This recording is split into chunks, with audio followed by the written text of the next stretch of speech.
No, Eh, I'll check it. Okay. All right. We're trying to get up to go live on Facebook. This is my first time doing that. It looks like we're getting there. Does it say This one. live now? Like on the top of your screen or something? Um, no, not yet. It's getting. Choose where you want. We're getting there. Okay. I'm at my event page. All right. Bismillahirrahmanirrahim. Okay. I'm gonna download because I assume that I am live. Um, I want before I start the videos. These are some videos that I've done traveling around. This is a sister named Halima. Her father was one of the earliest pioneers that was members with Elijah Muhammad. I was out in Seattle, Washington, and she talked about her story as being the secretary or the treasurer with Elijah Muhammad. We can hear her story. Picked her up, the FBI picked her up and went to pick up the arm of Elijah Muhammad. They picked her up, all the top people, the laborers, they called them. And she was ill at the time, and with a very, very bad cold from, I think, running from the FBI trying to save the property of the temple.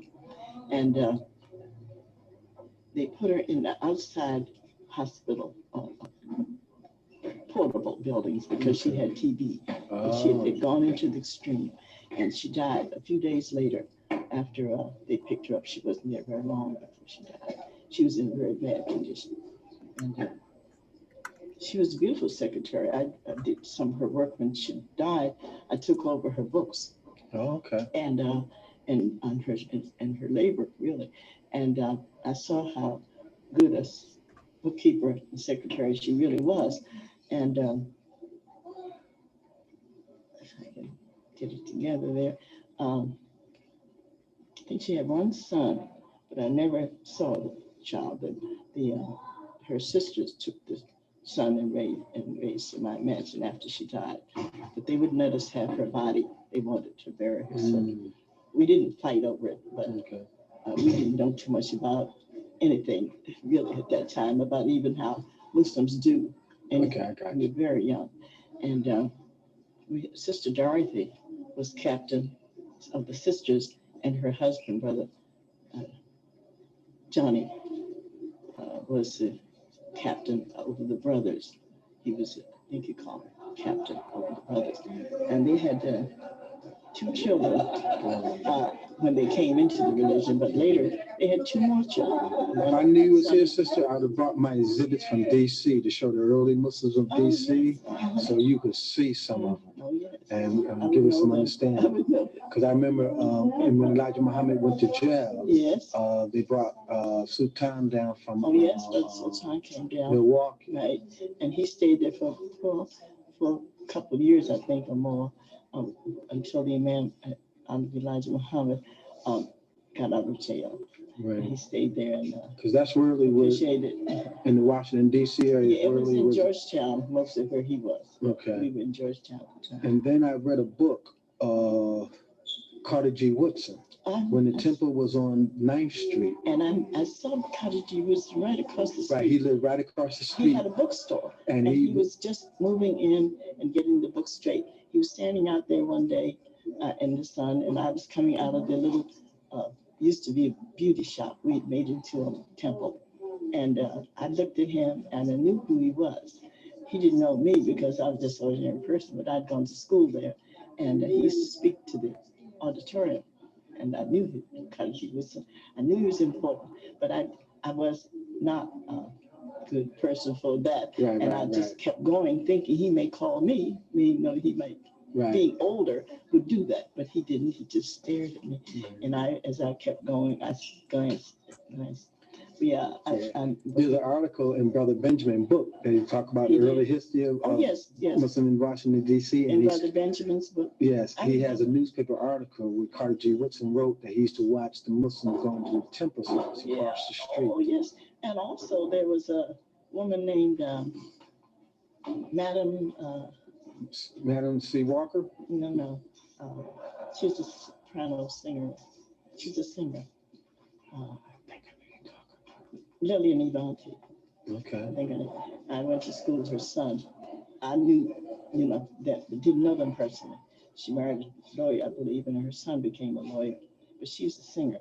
She came to the temple one dreary night. Elijah Muhammad was in jail. She sat in the back. Sister Dorothy was captain. We sat together, and I was acting as secretary at the time. And now, secretary kept records and the finance at the time? And books, kept the books for the months and the year. And we made statements and sent them in, all that kind of thing. Weekly, monthly, and yearly. Right. And Sister Dorothy and I used to do the yearly together. Okay. And Dorothy my sister used to be a teacher. We had our own school too. And one of my other sisters, another sister was a teacher also. Okay, I'm gonna stop for a minute. Of that era, in the 40s and earlier, were all that righteous, or all that spiritual.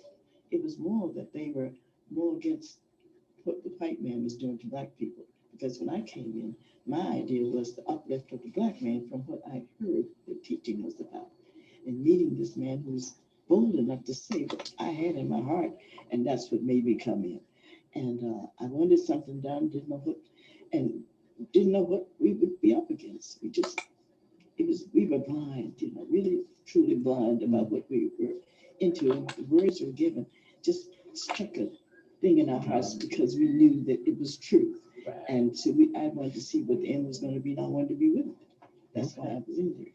That's why I'm in there now. And I was also searching later when I learned it was God in there. See, I didn't come in under anything about God. I didn't know it was anything about God. So I got in there. Then after a time, he started teaching us about his man teaching. Then he started teaching us about the religion and the Quran and things like that he respected and kept in high places with him. And he used that for courts and things that he would read it before he had a court. And he would be teaching us sort of like a which you performance or whatever you call it, person over people, You would do a certain way. He had laws and different things. That's right, the moral codes, do not steal, do not backbite, don't slander.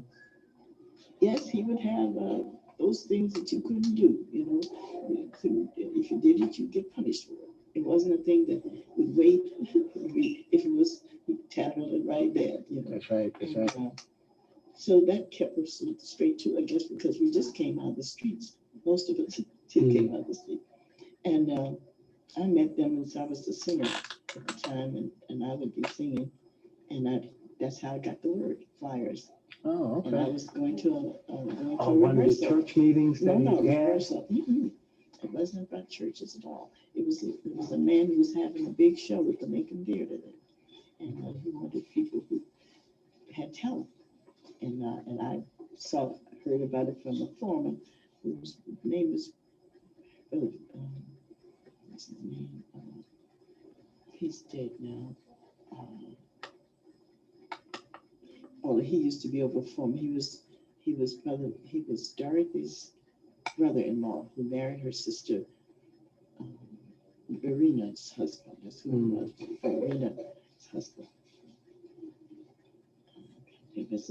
Anyway, he had forum going on, and he had followed down Elijah Muhammad into his religion and was going around doing his forum idea into the religion, and that's how I got word from it. And I was walking by these people who were talking Islam, and this brother was talking to his brother, Elmer Carroll. He was standing there, and these men were making fun of him. and I was a pretty little girl going by, getting ready to pass by me. They stopped me and gave me a flyer. So they laughed at it. And I said, and I said to them, don't laugh. I said, you don't know what you, I made a remark and kept walking about their laughter about it. I can't remember exactly what I said, but what I said stopped them, and I kept on going because it was just showing off for a young girl going by. I was 19 years old. And I was going to this rehearsal. I didn't know that people who had been following him didn't know anything about that in that way. It just happened that I was talking to my mother and learned about that she had heard.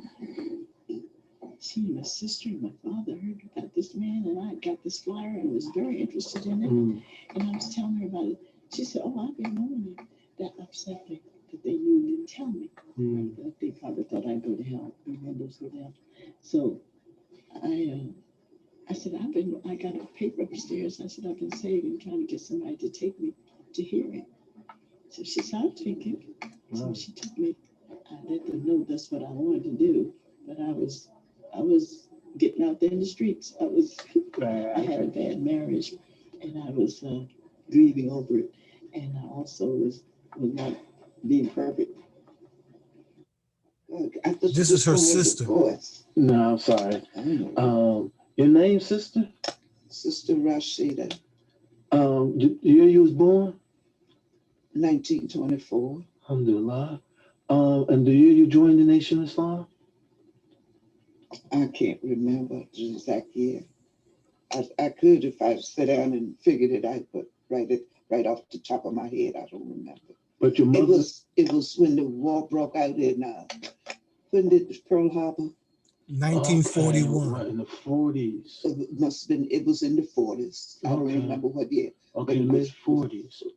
Before Pearl Harbor. You went to. We was in the temple when the newspapers came out that they had struck Pearl Harbor. We were sitting in the temple. Was it on 9th Street or on? Exactly. Okay, so you were one of the early beginnings because the beginning temple, the first temple was on 9th Street. Well, that's where we were. Oh, okay. I remember Elijah Muhammad used to go in the back and stir up the furnace, make a fire before the meeting. Wow. You know if Honorable Elijah Muhammad ever met or ever talked about meeting Carter G. Woodson? Because Carter G. Woodson had lived across the street. There was like a bookstore that used to be across the street or right around the temple time. I don't remember that. Okay. And then so you was here when Minister Sultan was here. Yes. Any experiences or things you'd like to share with us with that?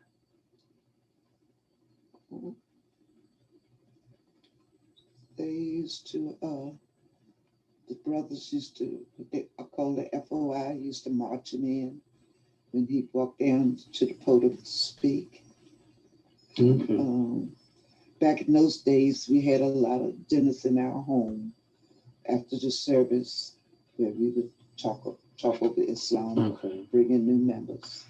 Okay. So you was there when they used to have like this, before they even had going on 9th Street? Do you recall that? Like when they used to go to Brother Benjamin?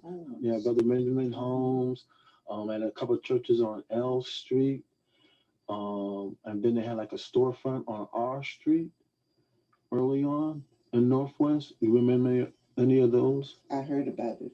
Okay. But when I first went, it was on 9th Street. Okay. So then you was in before Honorable Elijah Muhammad and them got arrested for draft invasion. Yes, my father was the one that was arrested also. Okay. Charles X, he was arrested for they call it draft evasion. Yes. And did he go to Petersburg or did they go out to Milan? He went to I don't think he went to Petersburg. He was out in the Midwest somewhere? I can't remember where he went now. Was he where when Elijah Muhammad and the rest of them was? He wasn't with them. Okay. Now, when they got arrested, do you recall who was the minister then? Who took over being the minister then? Or did Sultan stay? I can't remember. Okay. I really can't. What minister do you remember besides AIH Muhammad? I remember, well, this Bob we used to call him, must be David was his name. Okay. Brother David, I remember him. Okay. And then when Brother Sultan came, then I remember Brother Lucius came. And Brother Malcolm would come here to visit, but he was officially in New York. And, but Brother David, I remember him. Okay. Okay. He used to be the minister here. Okay. After right after AIH Muhammad was okay. And this was before Sultan came. Yes. Okay. Any pictures or anybody else you remember being around that time? The only other, you're the third person I've talked with. You, Sister Marcina, and a sister now named is she lives in Seattle, Washington. Her Muslim name is Nadira, and My sister lives in Seattle, Washington. Sister. Her name used to be Halima. But it used to be a niece, or she's the same. And she had a daughter named Naima.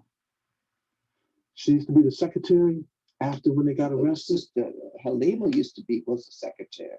So her name is Halima. And she lives out in Seattle. She lives in Seattle now. Oh man, I think I'm gonna show you this picture. Make sure that that was her. I interviewed her. Did you? I thought her name was Anise.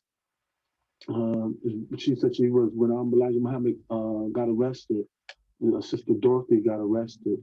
Not Sister Dorothy got arrested. The sister that was the secretary at the time. Well, my mother was arrested at the same time as Sister Verena for children out of school. Oh, okay, my mother was one, Sister Evelyn. The picture that you saw was okay. She was arrested in prison 5 days. In 5 days for teaching the children keeping them out of the school system, but teaching them University of Islam. Right. And that was on 9th Street, the university at the time? Okay. Yeah, so when you are the early pioneers, yes. Your mother then paid the dues so people could be educated. These are the pioneer days, you know, before these charter schools and homeschooling came. Y'all paved the way, you know, for many school systems that exist today. I realize that. Okay. Anything else you'd like to share? I just wish I could remember, because I'm 85 now, and this didn't happen yesterday. Right. No, for sure. No, it's a blessing to start out shooting. I used to go to Chicago. I stayed in Elijah Muhammad's home. Okay. Just about every time we went up there, he would always send a brother with a car to pick us up at the train station, bring us to his home, where he would feed us, and then we would we would go to other people would keep us, you know. Right. Usually when I went, I stayed right there with his daughters, Lydia and Ethel. Okay. Because your family was special. Y'all was pioneers with it. Help build it, you know, the community going.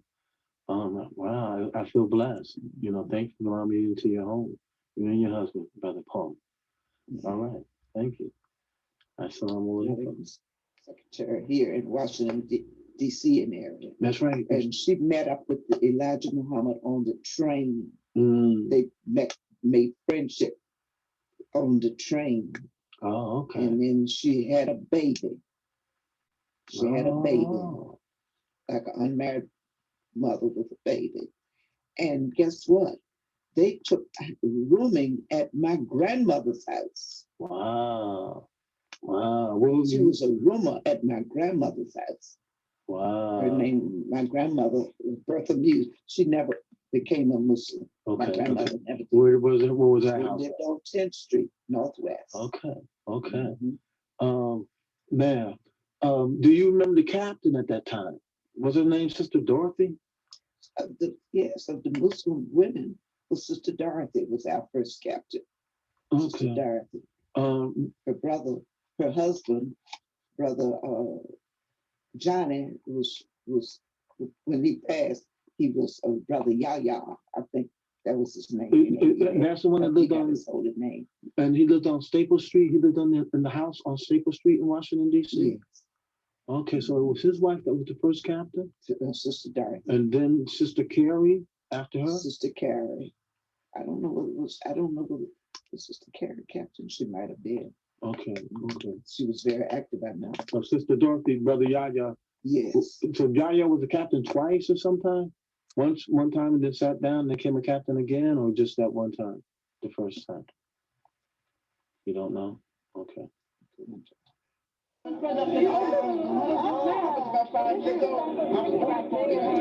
This is an event in DC at Masjid Muhammad, Pioneers Day at Masjid Muhammad.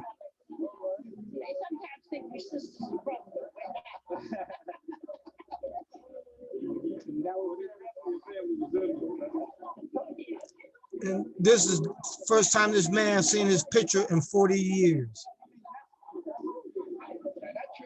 Well, I want you to take that picture. I'm doing a movie. This is a video now. So grab it and point yourself out.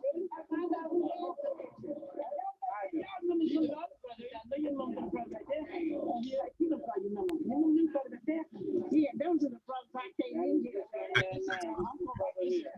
Right here. Uncle Jimmy. Uncle Jimmy. Use your uncle right there. Uncle Jimmy. Yeah, he's done called. Goodness. Some early Muslim pioneers in D.C. Washington, D.C. Amir, what is his name? I know him. I don't know, man. He was a young man, Brother Idris. But I'm talking about, I mean, with the red shirt on and the blue jacket. Yeah, I know you're talking about. Oh, you don't know his name? Okay. No. But I know him from around the city. I just can't remember. Family, where do you come from? Sir? Who's your family? When did you come into the Nation of Islam? When I came, Yes. A member. probably 1946, 1946. something like that. I remember I was 6 years old. You were 6 years old. And your He's the grandfather nephew of was the what? two Who? sisters. Child, Brother Charles. Who's Yeah. brother? or his name was Abdul Kareem. Oh, never heard of his name. And he was one of the early, my understanding, he was one He of was the one of the first. followers. And your family are running this in my school. family, yes. The Honorable Elijah Muhammad taught them how to cook at my house, my grandmother's house. At your grandmother's house. And this was one of the meeting places. Now show me who's your grandfather in this picture right My here. grandfather's on the end. Brother Charles. This Brother Charles. And these are some of the early followers. And point out you. Who's you? Point the finger at you as a child. That's you right there. And these are some of the early followers of Honorable Elijah Muhammad. So we was blessed to see two of the youth Okay, and within his that picture. Was one of the second secretaries or the treasurer for the temple. Your aunt. And the one in Chicago was the first superintendent of school. She was director of school. Oh. University of Islam. And her name? It was called the University of Islam And before they named them. your aunt's name is? Her name is my job was to secure the governor. 3 governors I think I've had. And one I think I had the security for President Clinton when he came in Alabama. And how did you get But I this? learned it from the Nation of Islam, my security training. And I have to give credit where credit is due. They taught us well. So you spoke in the We Nation of didn't Islam. have weapons. We didn't have weapons. But we never had a problem either. You know, but we were serious. You know, brother was a brother. If I walk down the street with you, I could depend on you. Now I don't know what I can depend on or not. You know, I don't want to trust my life with somebody out here. But back, they taught us. They disciplined us. Those are the kind of things that I've learned in the nation. And I'm moving on to the religious aspect. It's called Muslim. And we moved on to that phase. That was the first phase of it. Was very important to us. You know, we all this killing and stuff you see around here, we didn't have that. You know, you couldn't stay in our community with a weapon at your house. We found out you had a weapon at your house, you dismissed you from the community. You know, so we didn't worry about black folks killing each other, but we had a village. So we took care of business and we had this. Was it like any type of weapon, like any kind of, no weapons. We did not break the law. That was breaking the law. We had any kind of weapon. We didn't want to give the establishment a reason to attack them. But we would know about it. And this is what we need to go back to. And I see you have an outfit on. Tuskegee. Yeah, I live in Tuskegee. Okay. Yeah. You was part of being the Tuskegee Airman? I'm very familiar with it. Okay. The person that trained the airmen is a person trained. Chief Anderson. Yeah. He was never in the military. But what he did was he flew the then president of the United States' wife. He took her for a flight. And that proved the black folks could fly. And they started to test the air from that. This is Chief Anderson. So we trained a lot of black folks. Any last words of wisdom you'd like to say to the YouTube people out there in the world? So, anything you'd like to share with the general public? Because this is going to go on YouTube. Other than we need to get ourselves together. We don't need to be fighting, killing each other. And we don't have to talk about somebody else to do that. We have to just talk about ourselves. How do we treat each other? You know, be good friends. Okay. Family is family. And so I want to repeat, you are a third generation of Muslims that came out of the nation of Islam from AIH Muhammad. Yes. Your grandfather joined them in the 30s. Yeah, but it's not necessarily Muhammad. It's Islam. Islam. Yes. You know? Yes. But those things that we learn under him will help us. Yes. And your aunts and everybody else was also engaged in the early development of the nation of Islam in the DC area. And then they're following sooner when they made that turn. You know, we only do what we have to do now. Okay, alhamdulillah. And your age, Brother Omar, if you don't mind. Sir? Your age, if you don't mind. I'm 77. Alhamdulillah. Alhamdulillah. And once again, And my mother's birthday was yesterday. She was 94.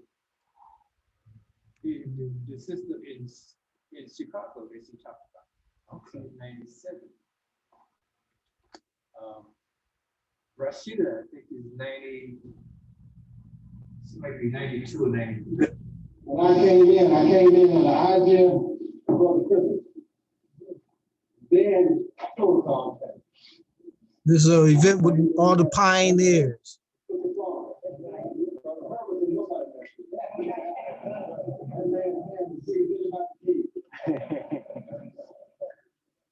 We got Brother Charles, the elder.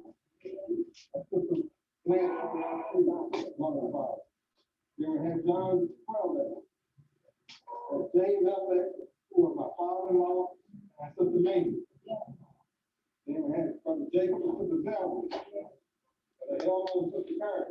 The house on Central Street is the one Brother Elder and Sister Karen used to own.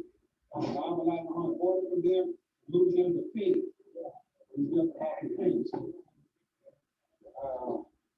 was born in the house. It could be active. I got the song with the choir, Lomax, Barco Lomax, Johnny Lomax, Lomax, with the Shirley, Gloria, Martha, Brother Johnny, and Tommy. Okay. And that's what happened to the livers up there.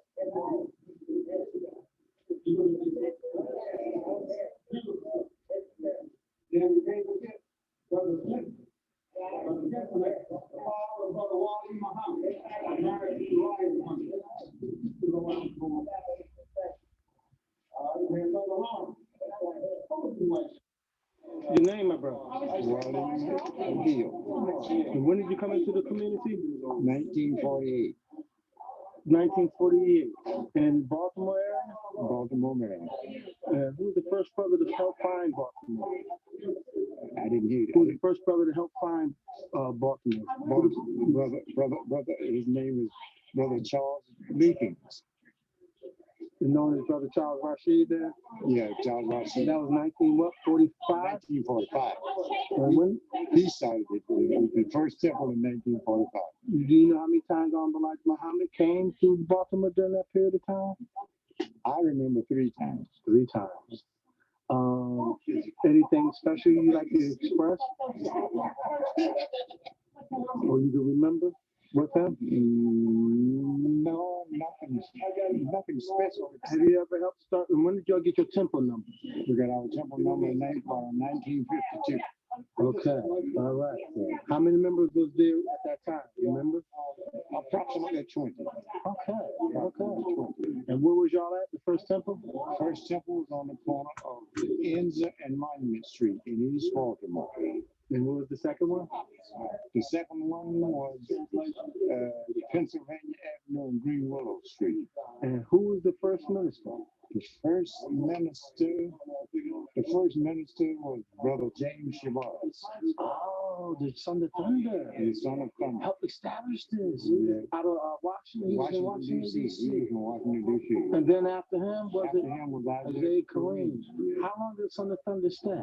So Thunder, I guess he was the minister about I don't remember how many years. I think it was maybe 5 or 6, and then he went to prison. Okay. And I don't remember the year that he went to prison. I wish I had thought of it. I maybe could have gotten the correct year. But he went to prison from Baltimore. And when he came back, the Honorable Elijah Muhammad sent him to Newark, New Jersey, and we kept and let IHM stay here. Okay. Yeah. Did you experience Sultan, Minister Sultan? I met Minister Sultan, but he was the minister in Washington, D.C. Right. And that's a mother temple of Baltimore. Right. Yeah, Washington, D.C. A lot of brothers. They had a lot of ministers that came, and that's how we got James and Isaiah. Okay. We had the Honorable Elijah Muhammad for them. Thank you, my brother. Alhamdulillah, how old are you? Well, I'm 86. Alhamdulillah, how long you been a member? Since 1948. I guess that's almost 50 years. Alhamdulillah. Thank you. Okay. Assalamu alaikum. Your name is Sister Fatima? Yes, Fatima what? Fatima Dia And sister, you came into the Nation of Islam when? in 1949. 1949. Yes, Here in Washington, D.C. area? Washington, D.C. on Dunbarton Avenue in Georgetown, 28th and Dunbarton Avenue. That's where I was then. Okay. Who was the minister at the time? At the time, it was Minister Sultan Muhammad. Okay, that's the minister that was taught by Farad Muhammad, yes. And he came down here to when Elijah Muhammad went to jail. Yes, and he was the man at that time. How was he as a teacher? He was very good. Many things I didn't understand at that time, but he was a very good teacher. Okay. Was there any other brothers around that was taught by Farad Muhammad during that time? No, not at that time. He was the oldest one here, and he was from Detroit, Michigan. Okay, and I learned that he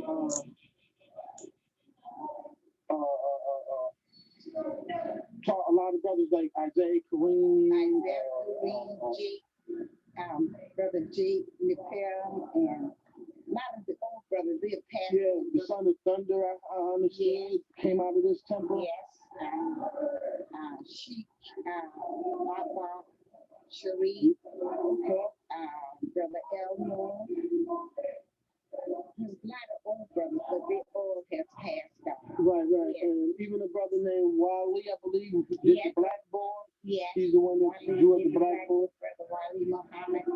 His father was Brother Vincent. Okay. And his sister was Dorothy and Verena Muhammad.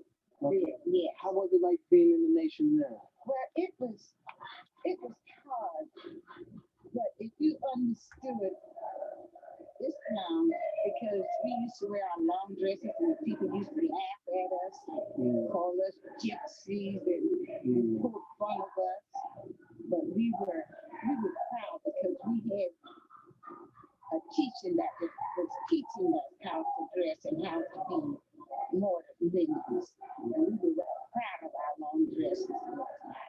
Okay, my understanding that a lot of the brothers from here, they helped start a lot of the temples, like they helped start Baltimore, Richmond, some portion in North Carolina. Right, Raleigh and Durham. They were called field ministers. Okay. They would go out in the field and teach. Okay, okay. And then the next minister, one of them was Lucius Bay. Now, what's his? Lucius B. He was our minister here. He was, at first, he was a 7-day Adventist preacher. He was very knowledgeable of the Bible, and he taught Islam, and you could understand it. He was real plain, very easy to understand, very humble, very submissive, very good with the leaders. Okay. So really Mosque number 4 really played a really crucial role. Very, very, very important part. You know, I heard the Honorable Elijah Muhammad say on occasion that number 4 was the square mosque. Number 4. You know. Okay. And he really depended on number 4. Okay. Okay. Yeah, because a lot of editors came up out of number 4, Child 57. Yes. Imam Kashif, Wali Akbar, I believe, or Wali Muhammad. Yeah. Came about 4 or 5 of them came up out of here. Yeah. I know the Blackboard, a few other things that DC contribute. Yes, and at that point we had the Blackboard. Just speaking out. It had 2 sides. It had the American flag and it had the Black Islam, which was the crest and the star. Right. And under the flag of Islam, they had freedom, justice, and equality, Islam. And under the American flag, it was slavery, suffering, death, Christianity. And that would really changed my mind, you know, because I was always religious, and then after I saw that, I asked a lot of questions, and I got very good answers, and I could understand, you know, and then knowing the history of slavery, I didn't link it with Christianity then, but then after I learned that, then I started studying that, and it brought tears to my eyes, you know, because we were free. Right. Anything else you want to say or leave, some passing words? And we had, at that time, it wasn't a lot of people that was educated. Okay. The paper even wrote that the people that was following Elijah Muhammad was below the illiterate people, the uneducated. And I thought that was great because anytime a man could take people from the alley and the street and raise them up to be respectable citizens and clean and decent people, I thought that was a great man. That's right. He's known as a maker of men. A maker of man. And at that time, when Muhammad Ali came into the nation of Islam, he was Cassius Clay, and they were saying that people like Cassius Clay was ignorant too. Right. And somebody like the Honorable Elijah Muhammad. Right. But I think that was a blessing from God, you know, for somebody to grasp the message that the Honorable Elijah Muhammad had. Presented to the world, Muhammad Ali presented to the world, made a lot of Muslims realize and come dignified. That's right. That's right. And like Malcolm X, all of those came under that. Right, Muhammad Muhammad, that's right. Came right into that number 4. That's right. Malcolm was a minister one time, right? Yes. For a short period of time, right? Short period. And we had classes. We were taught in our classes with the MGT and the GCC, meaning the Muslim girls training in general civilization class. And in this class, we was taught how to keep house, how to rear our children,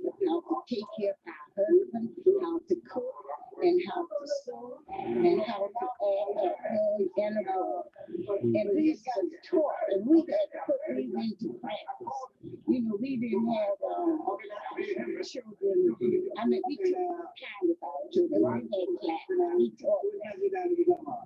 I have really enjoyed Islam, and now being the age I am, I was 20 years old when I came in, and now I'm 79. Okay, alhamdulillah. And I can really appreciate, and I thank Allah because I can still go and do for myself and bring. This is the blessing from Allah. Brother, you don't realize some of the things that I can do now at my age that many people much younger than me cannot do. And I just must know that is the blessing from Allah to the teaching of Islam. Thank you, Sister Bati. Alhamdulillah. Talk to me. You can talk on the mic. What's your name? How old are you? What year you was born? 1924. When did you come into the Nation of Islam? 1952. How did you come in? What made you come in? Dan. Alexander. Okay. Okay. And I heard him, and also what did he do? What type of work did he do? You said you worked for him. I worked for him when I was cooking. Not as a house.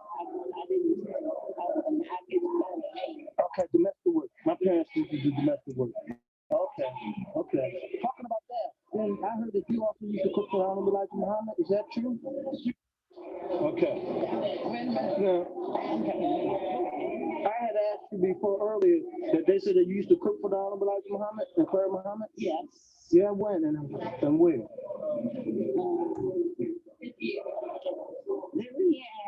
In the 60s. In the 60s. After I came over here, because I came in on Dunbar. Okay. Then Dunbar to Vermont Avenue. Okay. Vermont Avenue to 5th Street Northeast. Okay. And then in 59. 59. Okay. That was under Lucius Bag. Yeah. Now, That's how I managed to get to okay, okay. Did you, anything else? Did you hold any position in the Masjid? The mosque at the time? I have been everything in the sisters have Oh, okay, okay. Treasurer, Secretary, Lieutenant? Okay. Under my Okay. and then I was trade emergency secretary. Okay. You know, Now, what are some of the benefits? Or what do you see that you appreciate by being a Muslim for so long in the United States? There's so many, so numerous. But go back to the cooking. I mean, I could go, like, when people come in here, we would cook them. Okay. But I made it. Oh, okay, okay, okay. I made her any type of things. She wouldn't make her great. Yeah. I had to make her great. So she like your bread. Claire Mom. Okay. All right. And because by doing so, all of the family except Imam WD has had getting him So that's honor. You're honored. Okay. Anything else you'd like to share with the Muslim world and the public? In closing. Well, I'm just happy to be this. Yes. Because it has given so many benefits. And actually,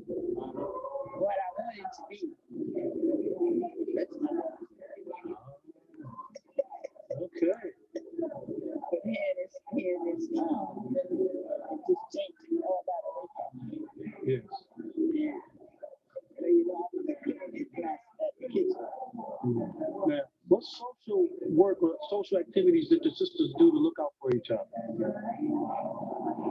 Since there was no welfare, they had to work and take care of themselves. Mainly, we did domestic. Okay. It was prescribed that we did what the sisters, that they had to kind of regular job to do like men's work. That would keep us away from food and stuff. So we just clean out. Okay. All right, thank you. Anything you'd like to say that I didn't ask?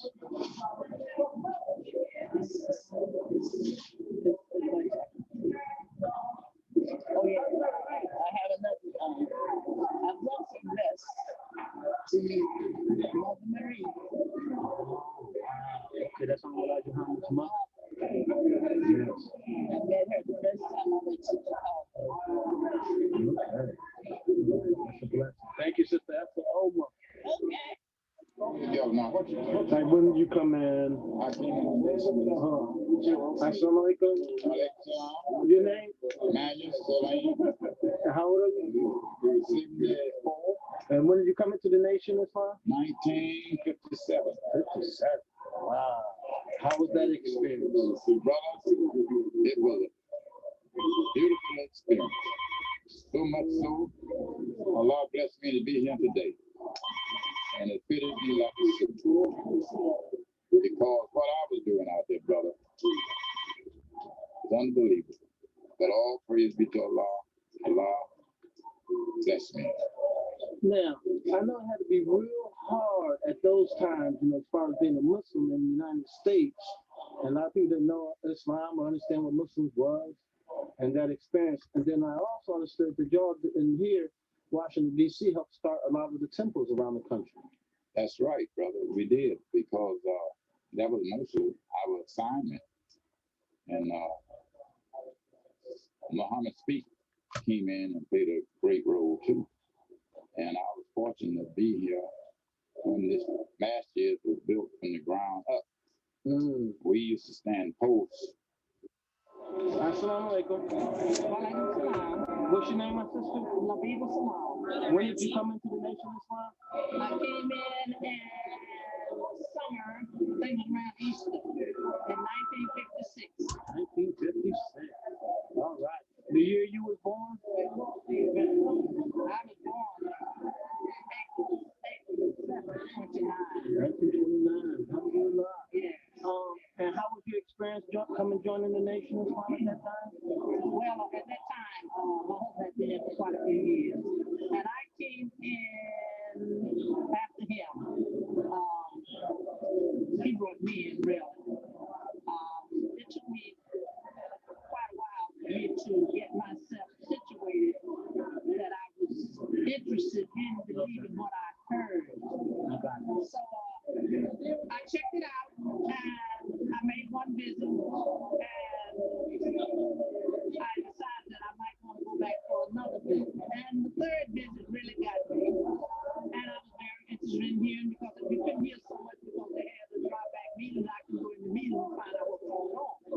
So I was curious why it was such a secret thing. And I decided I would go on, and I learned that you had to write a letter if you join the nation. So I decided I was going to write my letter, and I did. I did the letter, and I wrote my letter, and it passed the first time. Because I was very interested in it. So after that, I came on in, and I began to come to. And it wasn't too long when Sister Memphis had told me she wanted me to work with her, and which she wanted me to be her lieutenant. Then I had captains and lieutenants. So I told her yes, and I worked for quite a while with Sister Memphis. And after Sister Memphis, I was still a lieutenant with Sister Portia. Okay. And after Portia, being lieutenant with Sister Portia, she was actually come to Chicago, and she came back and told me that I don't want to say I would be the captain, because she told him she was the captain. So after that, I was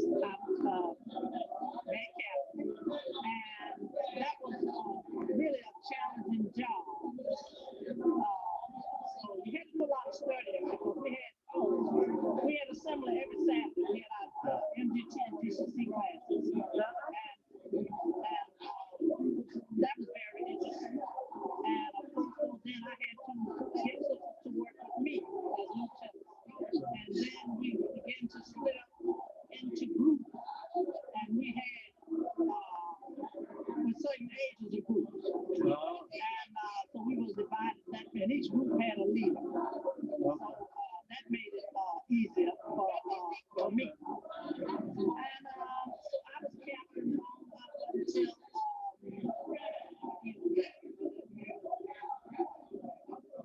I can't recall the year right now, but I do know I was captain for nine years and 8 months to be exact.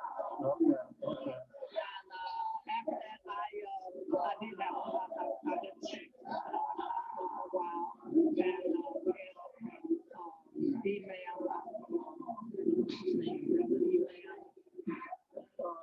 Elaine or Imam Elaine was here, yeah. And so he got another sister to be captain, and that was the end of my captain job. So anyway, but it was challenging. They, I saw in the 48 that they used to charge sisters for being overweight. We used to charge them for being overweight. That was good, and it was a lot of fun at that. And we raised a lot of money doing that. And down here, in this downstairs here, we used to have programs every Saturday. We raised money. And when I was captain, we raised thousands of dollars for the episode that I did. And every 6 months, I kept calling. Alhamdulillah. Assalamu alaikum. Your name? Salim Omar. Salim Omar. What year were you born? 1938. 38. When did you come into the Nation of Islam? 1959. 1959. September 1959. All right. And what type of positions have you held in the nation? I started as a doorman, and then I became a squad leader, and then a lieutenant. The squad leaders, brothers that go out and lead the brothers selling papers and little squads. Okay. Then a lieutenant, then the first officer, and eventually captain. Okay. And later on, and a period of time, eventually, in Buffalo, New York, I became a minister. What years? I think it was 72 to 74. What are some of the most memorable and personal experiences you'd like to share with the community? Well, as an individual,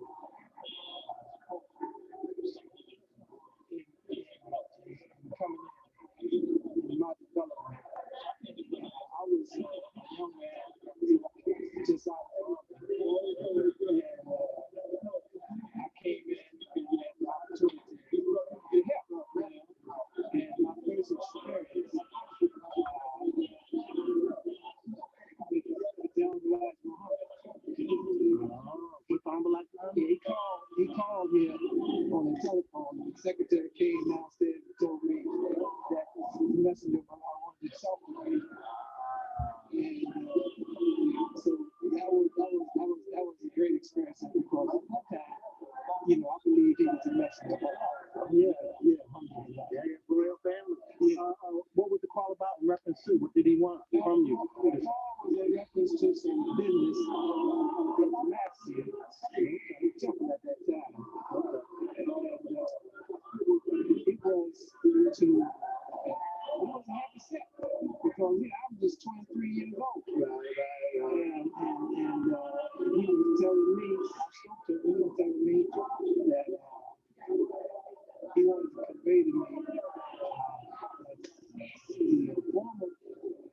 that the present captain is relieved of his post. Transition. So you really had. Now, what was that captain's name? Oh, okay. Yeah. Okay. What year was that? I really don't know the year, man. I think it was 60. Wow. Yeah, that was a big transition. tradition. At the time, we had FOI call out downstairs. John was addressing me.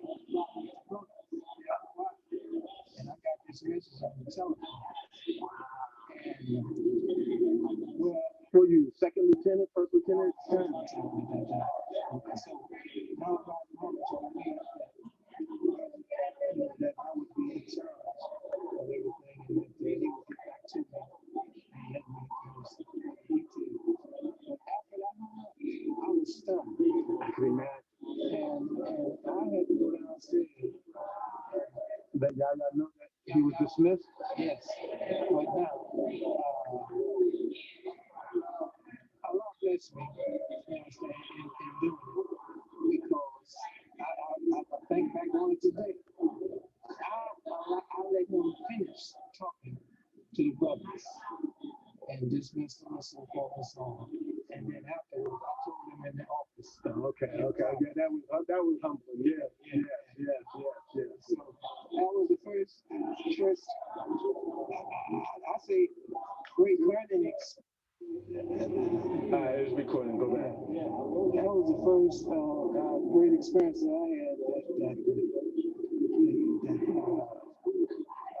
pricked my conscience. Yes. You know, as a human being. Were you a captain during the time that Like Mama came to DC to do couple of the lectures? You more the captain in this In the 60s. in the 60s. Yeah. I was in when he dedicated this mosque. This lesson. And I was a lieutenant then. And I came down.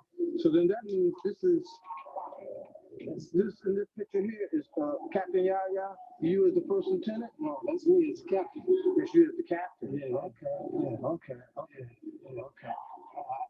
remember this because we had a snowstorm that day. And I lived up on George Avenue. And at that time, we still had our streetcars running. But they wasn't running that day.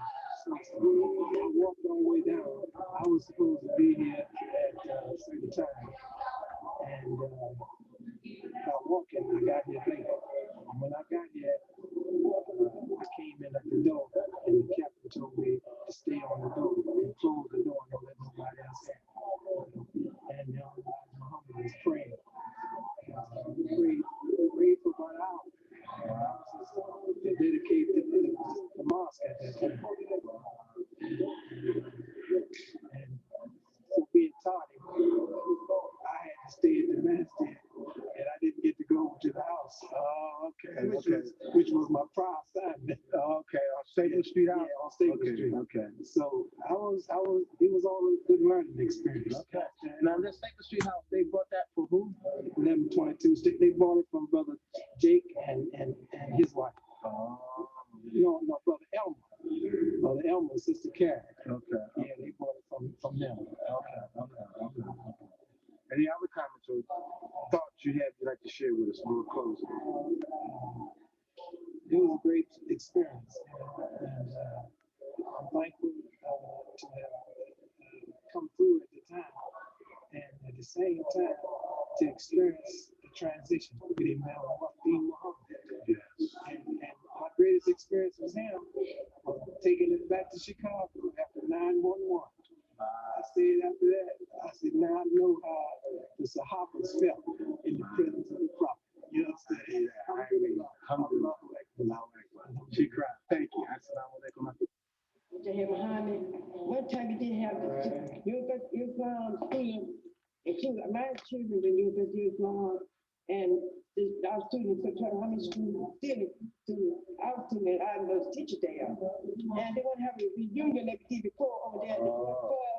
That's a big reunion too. That should be great because next year will be Masjid Muhammad's 75th year as an organization and 50 years as a building. So it'll be great.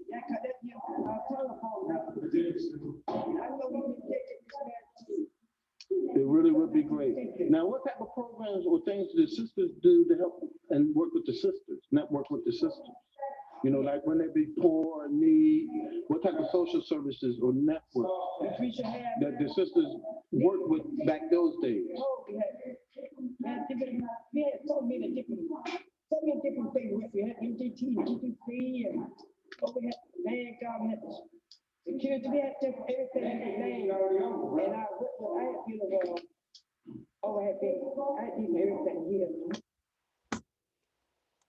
I thank y'all for your time and patience.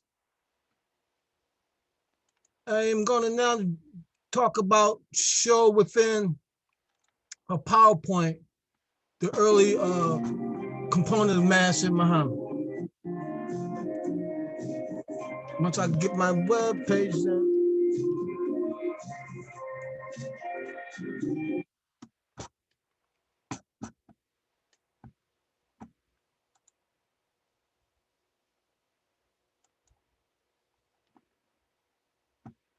Bismillahirrahmanirrahim.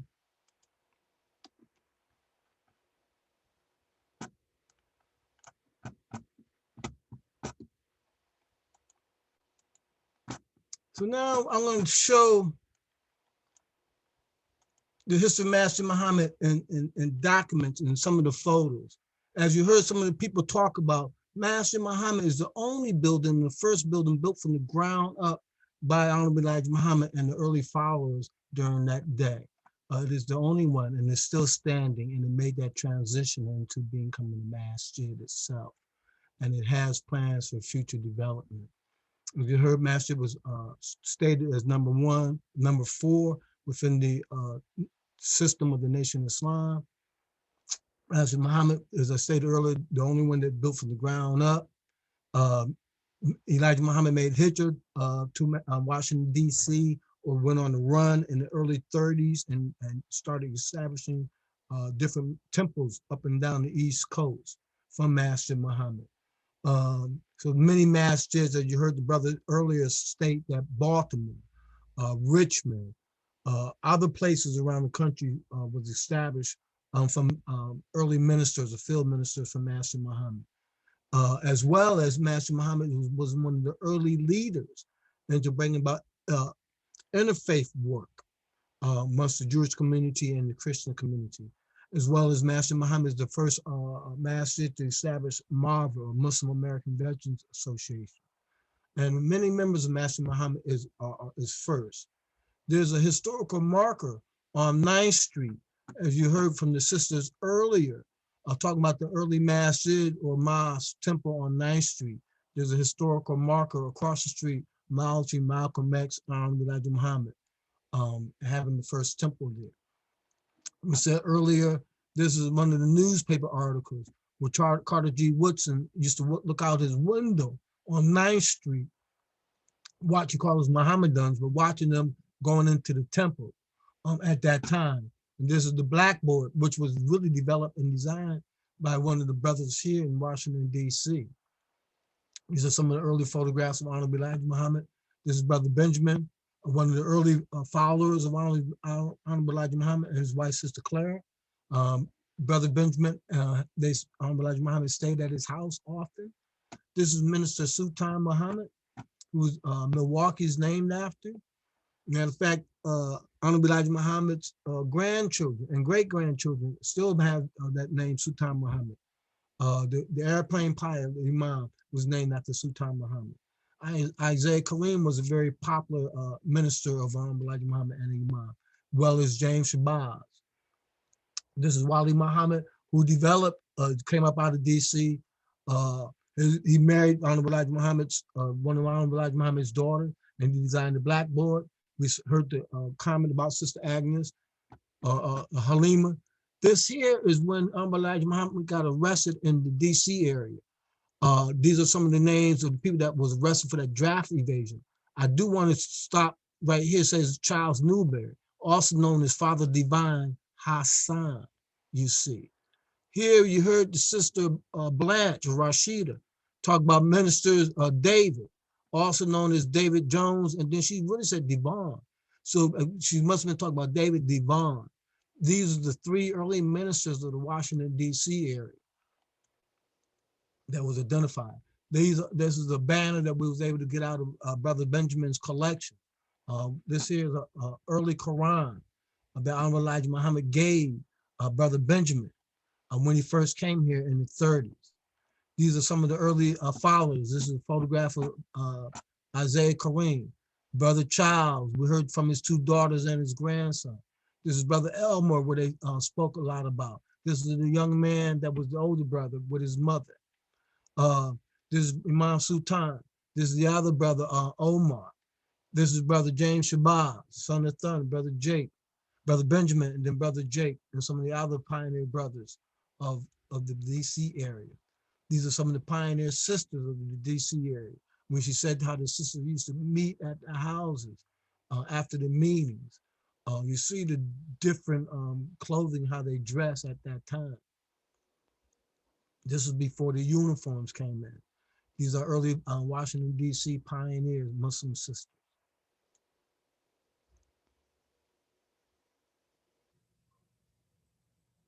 Most of the times it was at Brother Benjamin's house.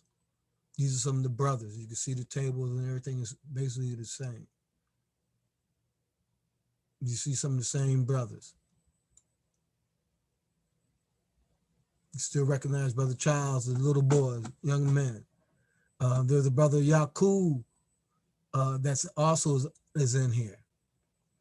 Now, these are some of the letters that were found in the 1948 that were written about the sisters that was present at some of the meetings, at the MGT or GCC meetings. There was 20 sisters present on September the 8th, 2nd, 1948. September the 9th, 26 sisters. The weight was taken. The highest weight was 209, lowest weight was 91 pounds. It was very informative, very documented about the information and the amount of sisters that attended and the date that attended. You got Sister Elizabeth X. Here's the records of some of the sisters and the weight and how much they weighed. Okay, and this is the September the 9th meeting. These are some of the records that Brother Benjamin and they kept in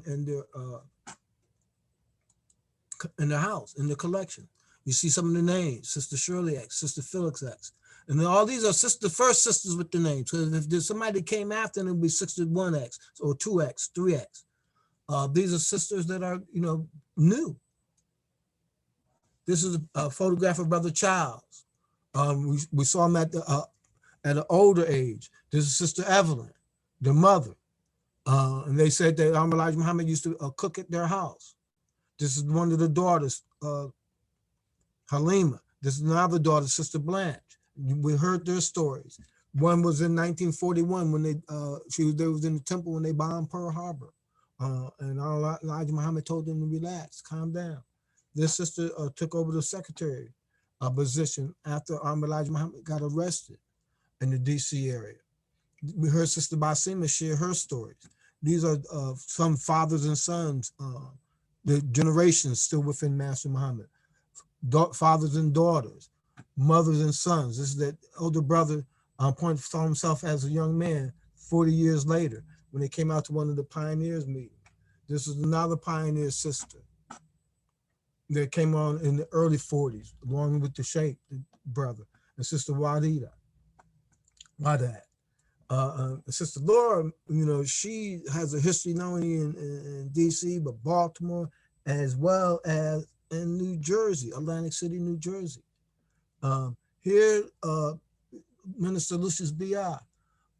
Talk about the growth of the Nation Islam.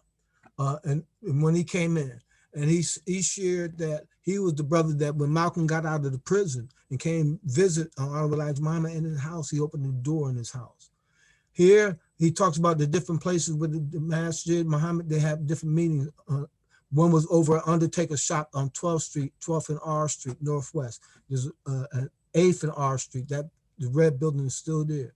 One, they had a meeting on 4th and 11th Street, Northwest. And then they come in the address on 9th Street, then Dunbar, and then the Odd Fellows Hall, and the Masonic Temple. And this is Minister Sultan. This is one of the earliest ministers in Ohio, temple number 5, along with Malcolm, and then early on. Minister Lucius Bayard was known as the Dean of the Ministers. He was real popular. As I stated earlier, he was the one that opened the door and let this here into the door for the Nation of Islam, Minister Louis Farrakhan, but he was the one that opened the door for Malcolm when Malcolm got out of prison and came to visit AIH Muhammad at the house. Here's some more of the sisters at the temple.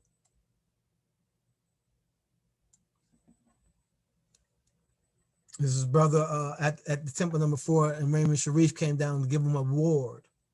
May Allah have mercy on my brothers, accepting in the Jannah, forgiving for the sins. This is Sister Claire.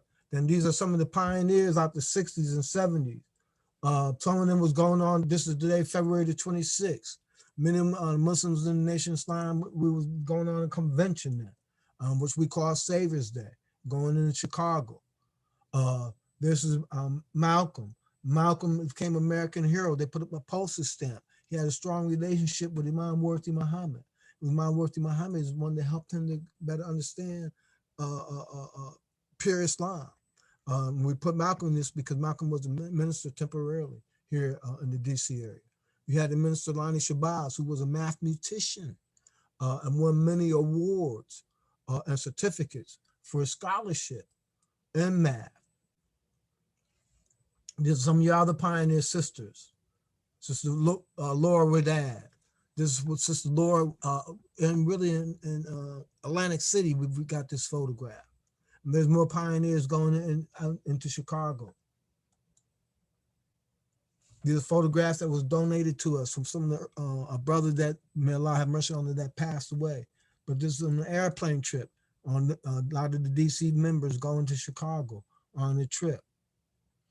And you see a very light-skinned brother there who was a part of the Nation of Islam here in DC.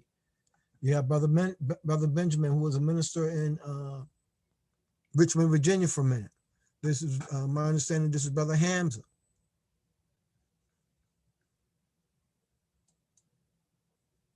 So these are some of the early pioneers of the 50s, 60s period. These are some of your early soldiers. My understanding, this is Sister Sadar's father. And obviously this is when Muhammad Ali came a world hero boxers. Some of the sisters as students.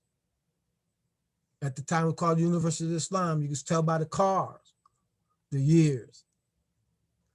This is Brother Lonnie Shabazz, Hamza, and this is the old R&B singer, Joe Tex, being married. This is Brother Yahya, Johnny, who they talked about many times as a captain. This is Brother Yaqub and his wife, Brenda. Sister Walla Tate, Brother Robert. And this is Brother Salim, when we heard him talk at the end. This is Brother Carlton. This is the brother that spoke in front of the pioneers in that group session. These are some of the names. This came from one of the booklets that they put out. Lonnie 2X, Jerome 2X. All these got 2X or 12X. That means there's 12 Roberts before them, 9 James before them.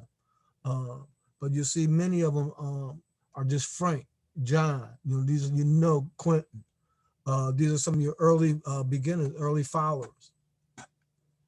And then some of the Muslim businesses. More of the pioneer sisters. Sister Pasha, who they talked about. Sister Amanatullah Sharif. Sister Labiba Muhammad. Some of the early pioneers, some of the brothers in here. Brother Rule's brothers up in here. Some of the Tates are up in here. These are brothers of what they call the Pyramid Business Association. I know that they had a business, they governed a couple of businesses in Richmond. When I lived in Richmond, they had a Muslim restaurant that they was run. There's quite a few brothers up in here now. With Dr. Lonnie Shabazz, Brother Carlton, Brother Jerome. These are many of your early school teachers. These are some of your students during that time. These are some more of your students. You know, when we had the museum, many of these, some of these faces y'all would know. Manuel Celine's children. Their children's children now are out and walking around. These are more early photographs. Imam Yusuf Salim as a young man, Brother Jerome, Brother Henry. And there's some more of your students. For generations, Masjid Muhammad's been an institution and an anchor in our community in many aspects, many phases. These days is grandparents, great-grandparents. You can see the old milk trucks, old trucks over here. Where that for generations, there's been education. Now we're coming into in the 70s and the 80s, Imam Sultan, Imam Yusuf.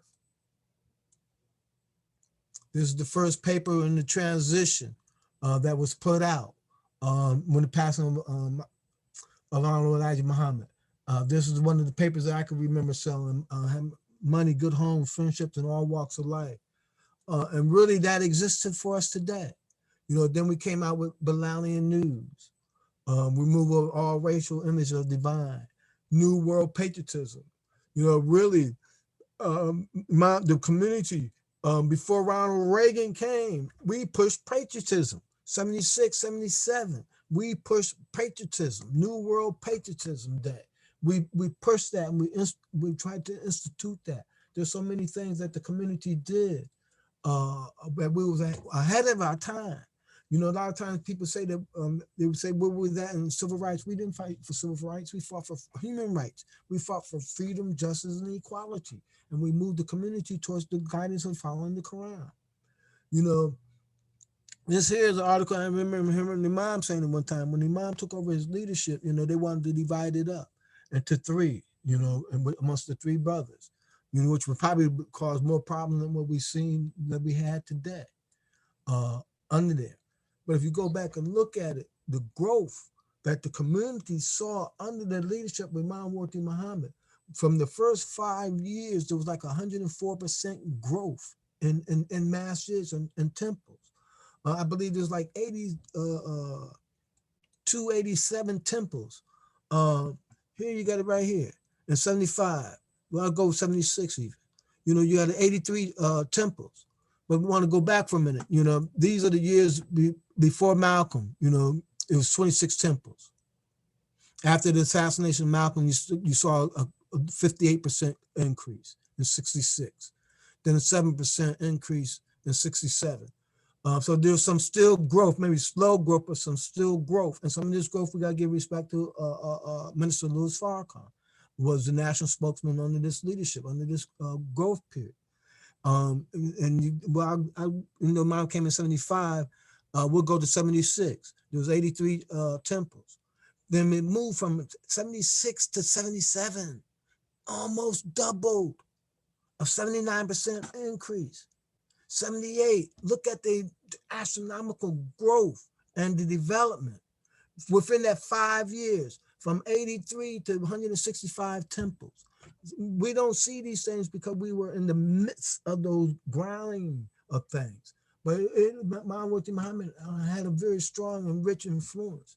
You had Imam, under that leadership, you had Imam Khalil Adel-Alim, and the early format of the niche of the Masjid Muhammad.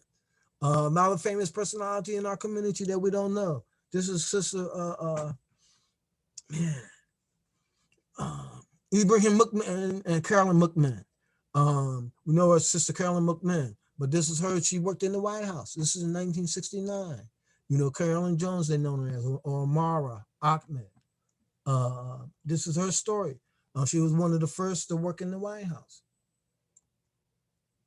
You know, this is Imam Khalil Adel-Alim, and at one point they had a choir. And this is Sister Dorothy Fardon, was one of the earliest Europeans to come under the leadership of Imam Muhammad.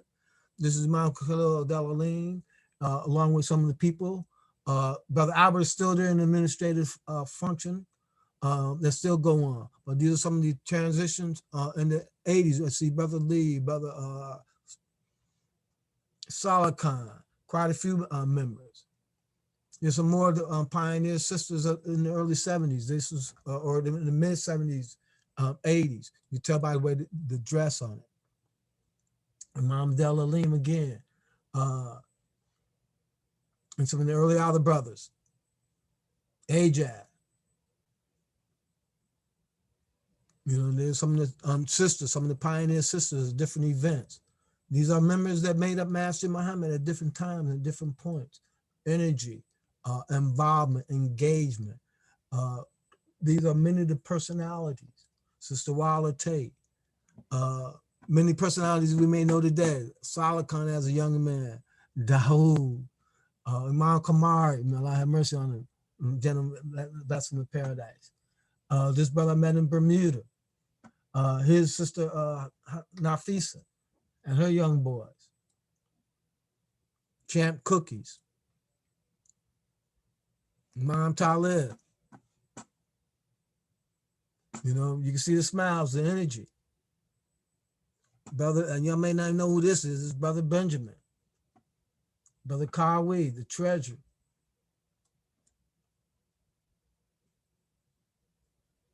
Brother Sultan. You know, so the community has always been an engaging community. When we was on the American Muslim mission, we pushed Craig, remove all racial images of divine.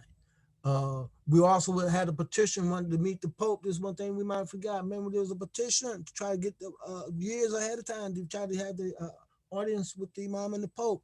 And we saw the physician. It came true. It manifests itself. We lived that. We seen that. You know, another thing that the Imam did, we may sleep on, is shea butter. When the Imam introduced shea butter to us as a community, shea butter wasn't around.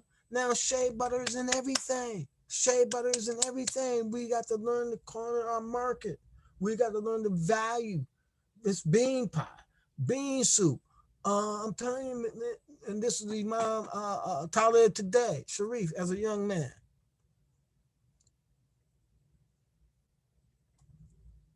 Ali Khan, Imam, and Brother Ibrahim, and some more of the sisters. Muhammad Ali, Imam Sultan, under his leadership, Masjid Muhammad.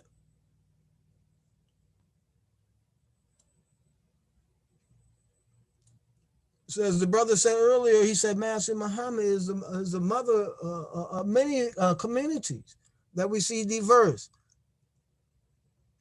My sister probably killed me, man. Seeing her, look at her. I know many of them don't remember her even making any moves like that.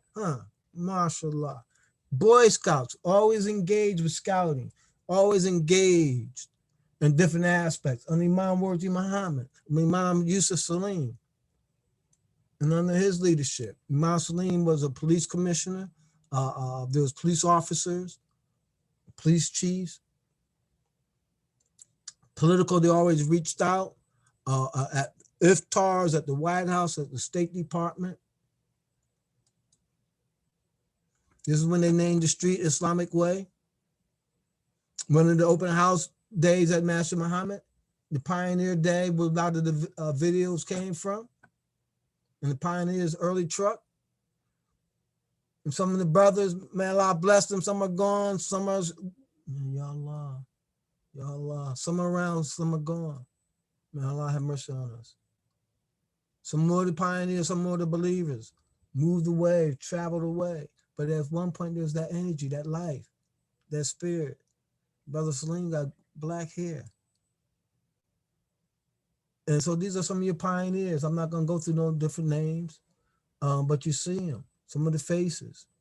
Saad Al-Amin, Brother Benjamin, Fitra, Kawi, Imam Yusuf. These are some of the personalities that made up Masjid Muhammad. Imam Kashif, Jawan. Jawan was a singer. He produced that song, Sad Girl.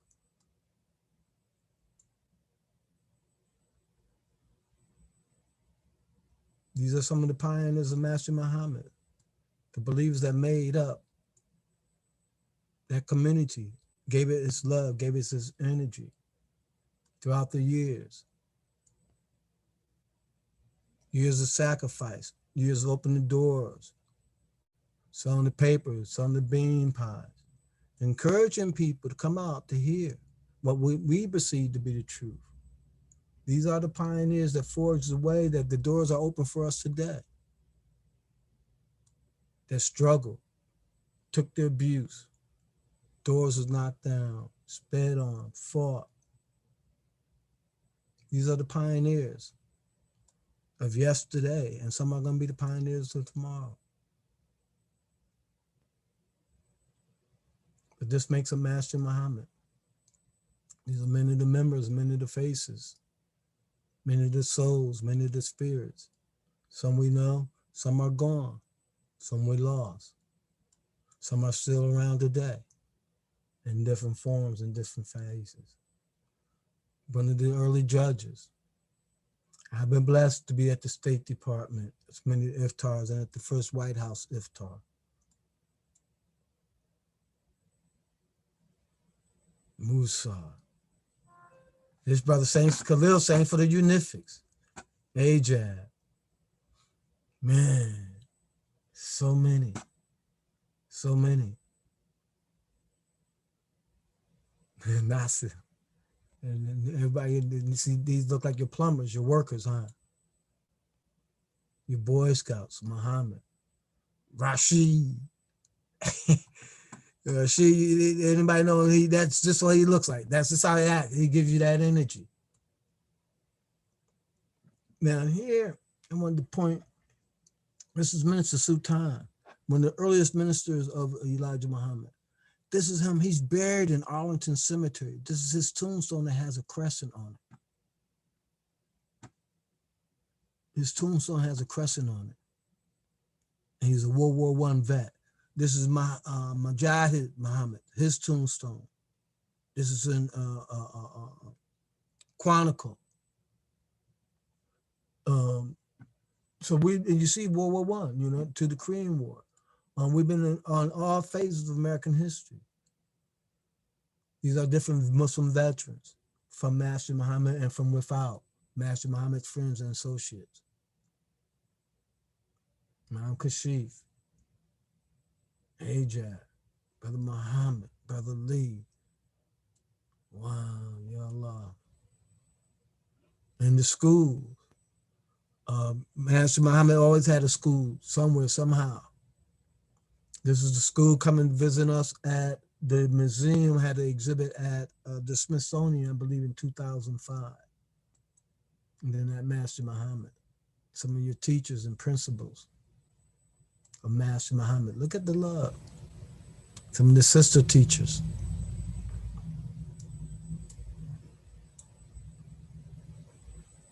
Iftar.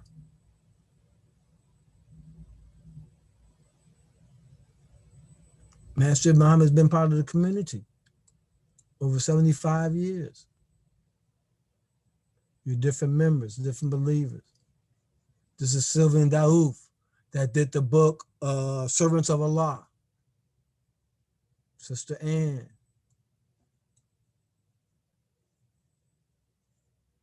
(2010).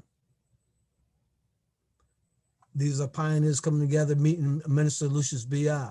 Minister Lucius B.I. the first time he came back into Master Muhammad's community and involved. He gave a lecture. And the believers that came out to see him and to visit him. And this is Rob Muhammad, the grandson of Elijah Muhammad, out of Detroit.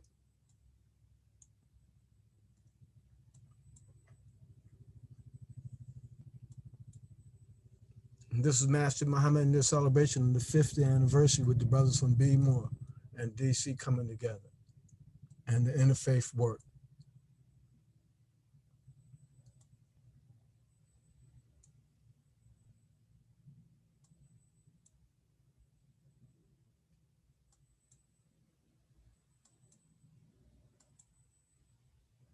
These are some of the buildings that they own. All right. I want to thank y'all. I know that was long, but if there's any questions, I'm willing to answer any questions or open up for any discussions for a few more minutes. Anyone has any questions?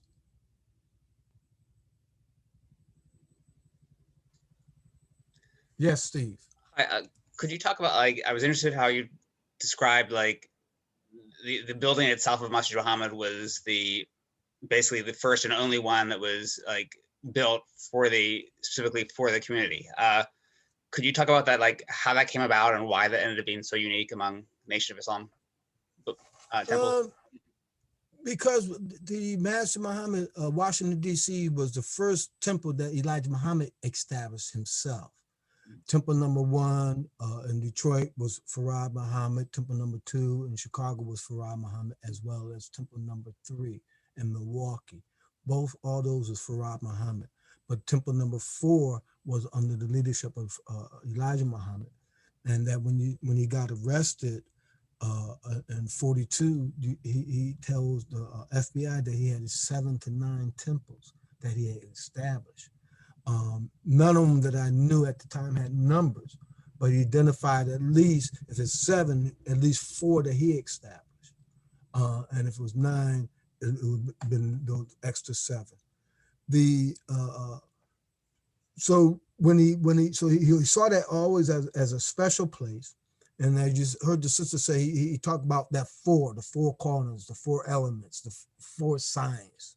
A lot of the Nation of Islam Muslims, just like Masons, everybody do a thing with mathematics or with sciences.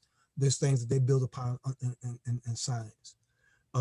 So he built this, and I don't know why there was none built after that from him, but this was the only one that he built from the ground up. And that was under the leadership of Minister Lucius Biya, as well as Minister Malcolm helped raise, I believe, $1,400 to $1,900 for that particular temple. So that was always close to his heart.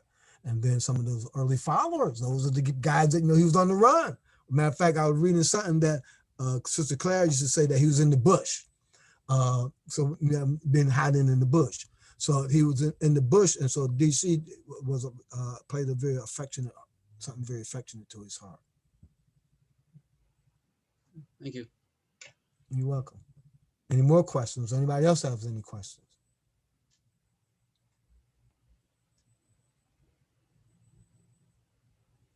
Okay.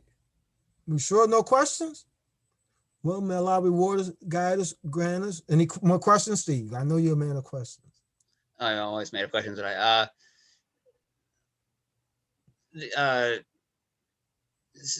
and you mentioned how they raised money to erect the building that became Masjid Muhammad. How did they raise the money? Steve, from cooking,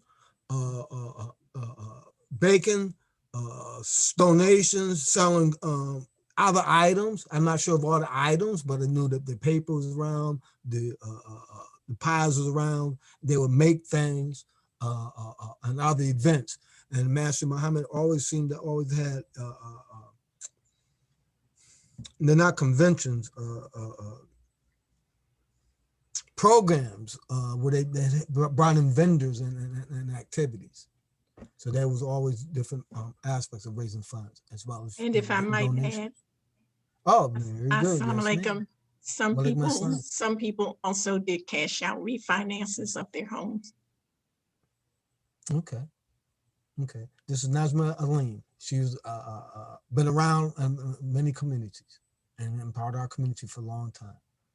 So any other questions, Steve? Thank you, Sister Najma. Sister Najma, do you want to tell us about your experiences with the DC? With the community? DC? Sister Najma, did you hear that? Oh, that was directed to me. Yes, ma'am. He said, will you share with us some of your experience with the DC community? Okay, so I first visited the Temple number 4 in 1969. I remember I was in the lobby of my apartment building when a brother came through selling the paper and invited me to attend. And I said I would, but then I didn't. And that went on for a couple of weeks, and finally he arranged for transportation. So after about maybe 2 or 3 visits, I decided to become a member. But I also moved to Chicago in so that was 1969, the early 70s. So I moved to Chicago, I believe it may have been 1973, maybe 3 or maybe 5. And it was before the imam became, before Imam Muhammad became the imam. And actually I transferred my job. And then I eventually ended up working for the Nation of Islam while I was there.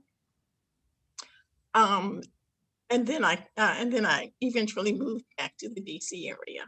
So, you know, I never held a position, but I've always been a worker. So a lot of people know me. I knew some of the people in some of those pictures, like the brother Mujahid, who was working for the, you saw him as the Boy Scout leader.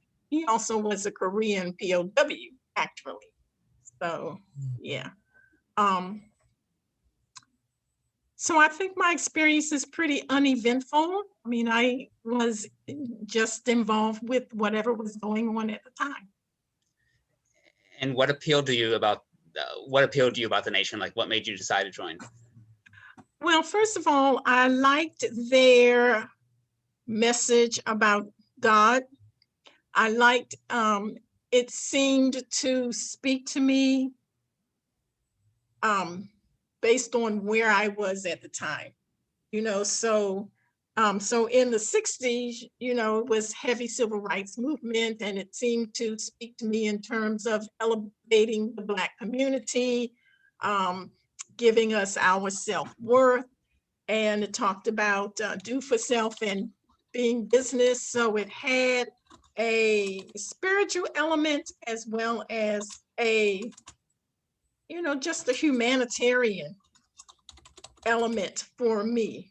So the appeal was that it just hit so many aspects of my life that I felt like I wanted to further develop and strengthen. Interesting, thank you. And when, sorry, one more question if you don't mind, like Sister Najma, like when Imam Muhammad transitioned it away from some of the nation's beliefs to more traditional Sunni beliefs, how did you respond or react to that, or what do you think of these beliefs changing? I absolutely loved it. It was very, very spiritual for me. So, you know, it just hit my heart. So yes, that was my feeling. And I was there actually at that particular Savior's Day. As a matter of fact, I was a security guard. So when I was in Chicago, I actually did security work. And I laughed because I probably weighed all of 100 pounds back then. I was tough. And was it surprising when Imam Muhammad shifted the beliefs, or did you feel that like Elijah Muhammad, the Honorable Elijah Muhammad, was transitioning all along? Well, you know, we had heard Imam Muhammad speak before he actually took over the leadership. And there was a lot of pushback to some of his teaching. I actually enjoyed his teaching. So when he became the leader, I really felt like now he is free to express himself. So maybe that wasn't the actual case, but that's how I felt. So for me, it was an easy transition, and I think it was a necessary transition. And when you like said that the beliefs he expressed touched your heart, what particular beliefs did you find most appealing, or did you find like most rewarding? You know, just it's hard to say. It was more of a spiritual experience that just broke the barriers of, you know, sometimes religion is confining in terms of do's and don'ts and how far you can go. So for me, his teachings just broke all those barriers. You know, it kind of opened the world to me of spirituality, you know, of the universe. Everything in the universe has some aspect of spirituality to it, and you should connect with the spirituality that exists in the universe in all things created and made. So that's the way it affected me. Well, thank you. Oh, that's very, yeah, thank you so much. I go with that too. Yeah, he did connect. He did connect. You know, and really, and he's a hard man. The closest, and I have not seen one individual. You know, the closest one in mythology that talks like him is what's that?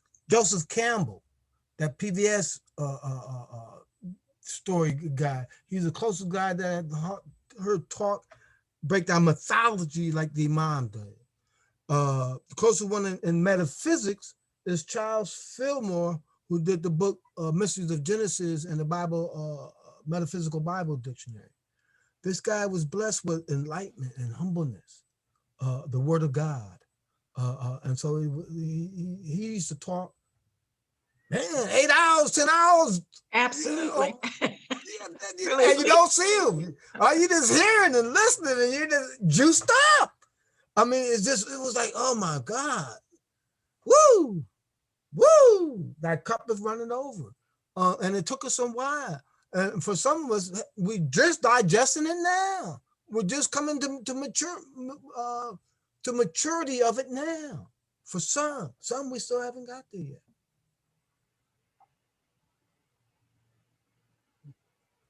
You're grinning, Steve. It's wonderful to hear you talk about your experiences. No. It was a beautiful experience to the point now that you see things as they are. Where that you these times that we see now with the pandemic is a trying time for many people. But because of the light and the guidance of the Quran, you know that God has the power to control that we cannot see, the unseen.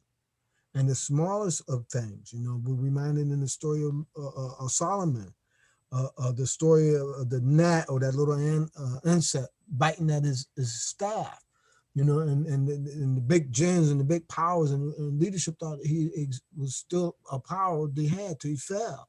And if they knew that was the case, they would have left a long time ago. And what I'm saying is that I saw the fall of the transition of the nation of Islam. We saw the fall and the transition of the Russian Empire. We saw the fall and the transition the Iran, the Islamic Republic of Iran. And now we're seeing and we're living in the fall and change of America. And that changes and that call of if we're going to be successful is a human call. It's that same call that Imam Muhammad had, that same call that Prophet Muhammad had, is that human call that we're human. We're our commonality is our humanness. You know, our commonality is our goodness. And these are things that is our call to come back to that human call, that human dignity.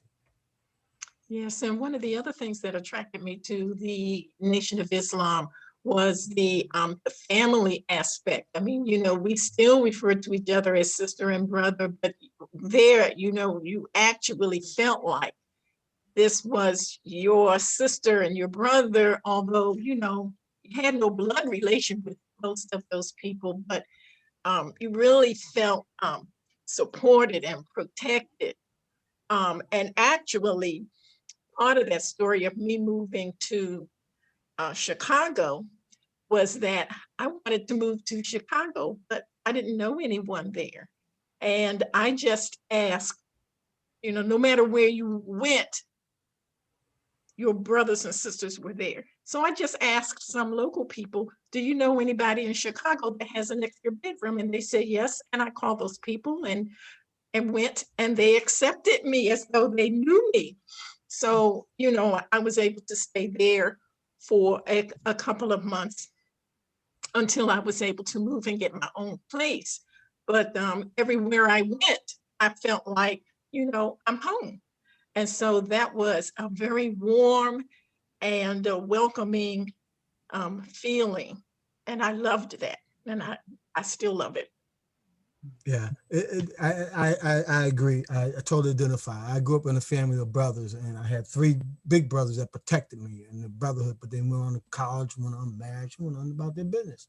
But the Nation of Islam was gave me that brotherhood feeling, gave me that brotherhood back.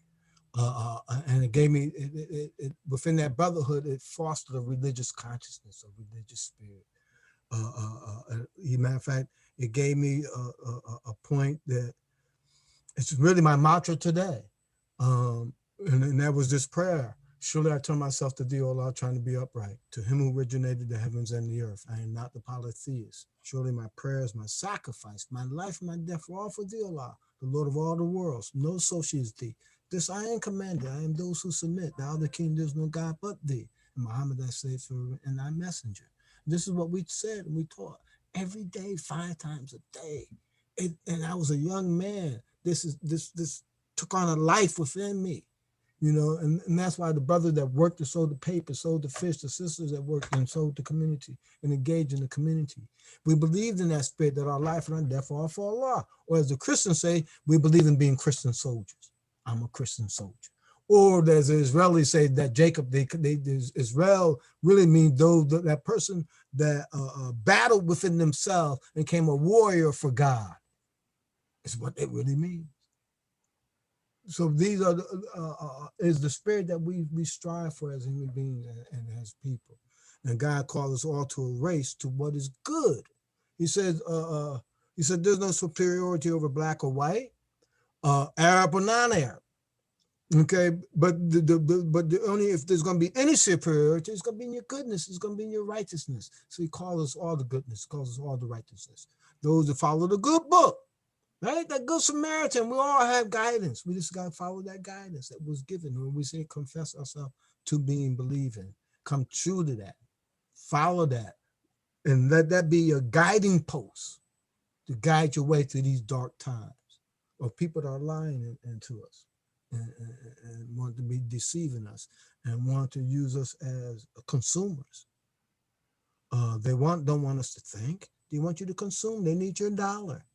They need you to be impulsive. They want us to be rational, you know, but God wants us to be rational. God wants us to be balanced in life.